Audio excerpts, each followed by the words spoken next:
ओम धनाय नमः। आप सभी को दीपावली पर्व की हार्दिक शुभकामनाएं। माँ लक्ष्मी जी का साक्षात वास आप सभी के घर में बना रहे। हर साल कार्तिक अमावस्या के दिन लक्ष्मी पूजन का महापर्व दीपावली मनाया जाता है।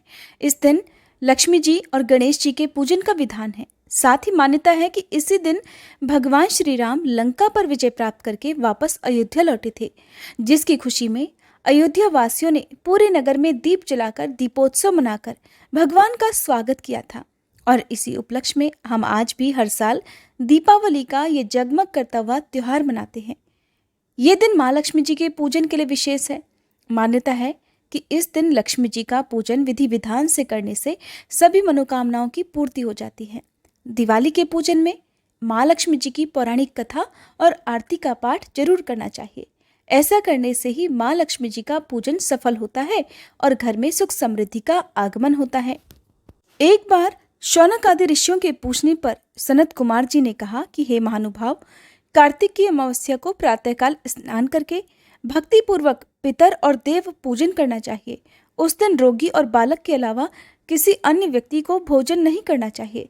शाम को विधि पूर्वक लक्ष्मी जी का मंडप बनाकर उसे फूल, पत्ते, तोरण, ध्वजा और पताका आदि से सुसज्जित करना चाहिए। अन्य देवी देवताओं सहित लक्ष्मी जी का षोडशोपचार पूजन करना चाहिए। पूजा करने के उपरांत परिक्रमा करनी चाहिए। तब मुनीश्वरों ने पूछा, लक्ष्मी पूजन के साथ अन्य देवी देवताओं के पूजन का क्या कारण है?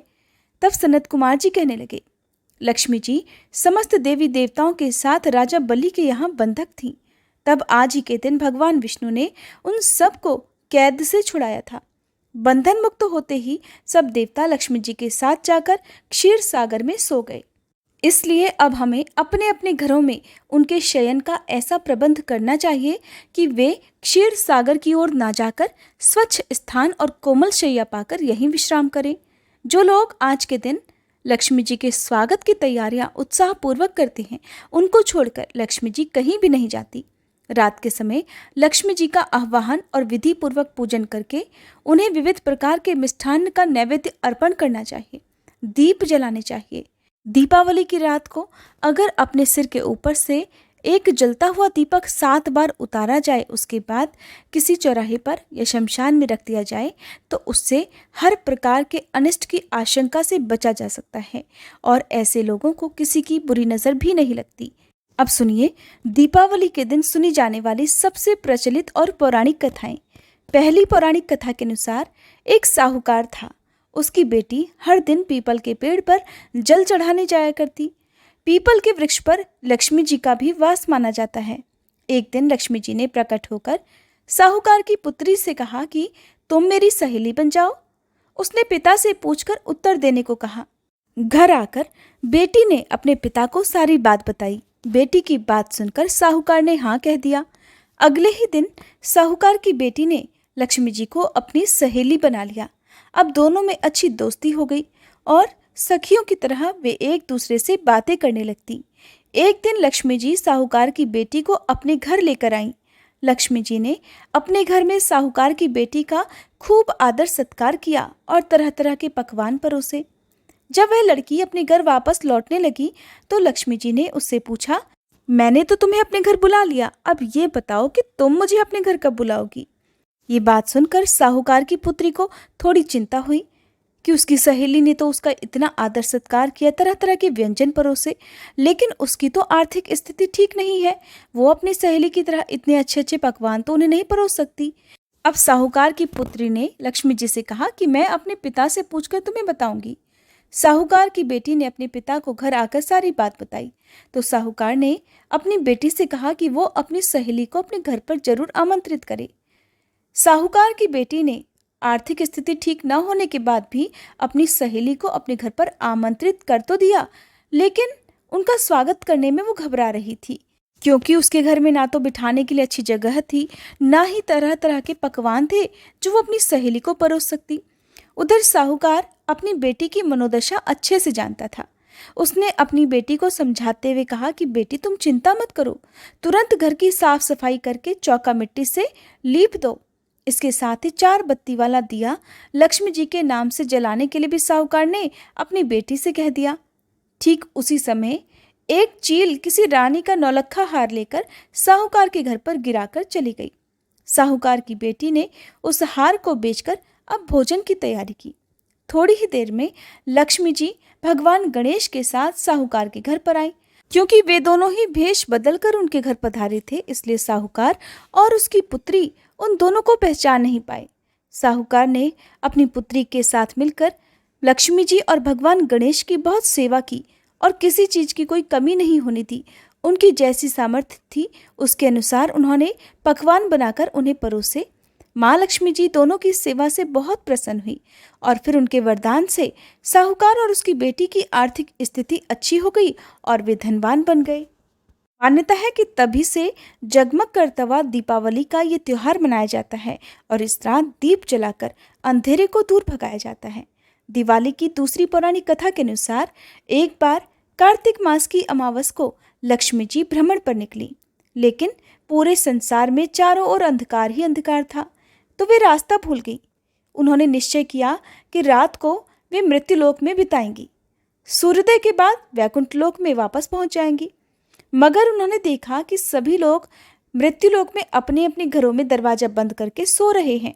सबके घर में अंधकार था, मगर इसी घने अंधेरे में उन्हें एक द्वार खुला हुआ दिखाई दिया, जिसमें दीपक की एक लौ टिमटिमा रही थी।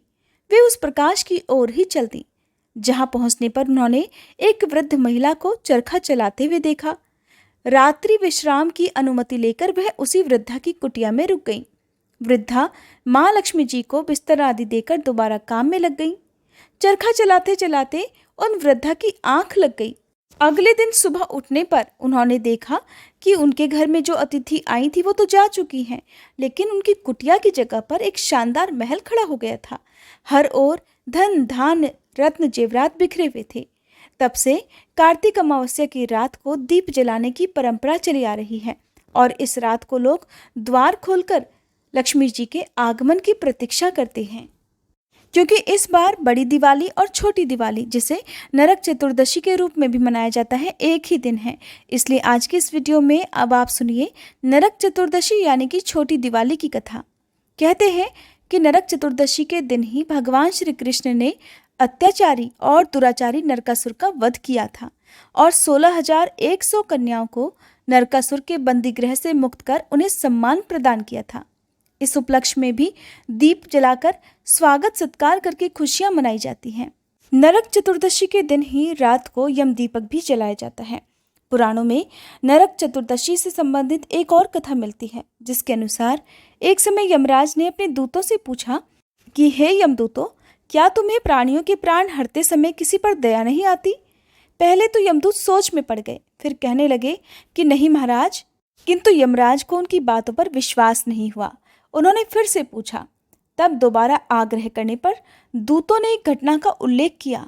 उन्होंने बताया कि हेम नामक राजा की पत्नी ने एक पुत्र को एक बार जन्म दिया। उसके जन्म के बाद ही ज्योतिषियों ने नक्षत्र गणना करके राजा को बताया कि वह बालक जब भी विवाह करेगा उसके ठीक 4 दिन बाद ही उसकी मृत्यु हो जाएगी।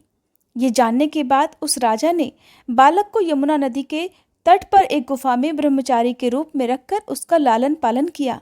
एक दिन उसी यमुना नदी के तट पर महाराज हंस की युवा पुत्री यमुना तट पर घूम रही थी। जब राजकुमार ने उस राजकुमारी को देखा तो वह उस पर मोहित हो गया और उन्होंने गंधर्व विवाह कर लिया।